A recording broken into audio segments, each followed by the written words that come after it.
હમણાં એક દી એક ભાઈ રેલવે સ્ટેશને ફોન કર્યો, 4 જગ્યા છે, અરે કે 4 હું 6 હોય તો વ્યા આવો.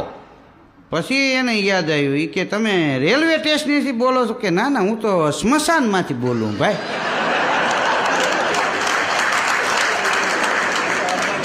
ડૉક્ટર સાહેબના દવાખાને એક દી એક ભાઈ ગયા કે સાહેબ મારા 3 દાંત પડી ગયા છે. પણ કે આ કેવી રીતે 3 દાંત પડી ગયા? એ કે મારી ઘરવાળીએ રોટલી બનાવીને પણ ન ખવાય. સાહેબે ખારા થઈ, હું કામ ખાવી જોઈએ હગથડી જેવી રોટલી?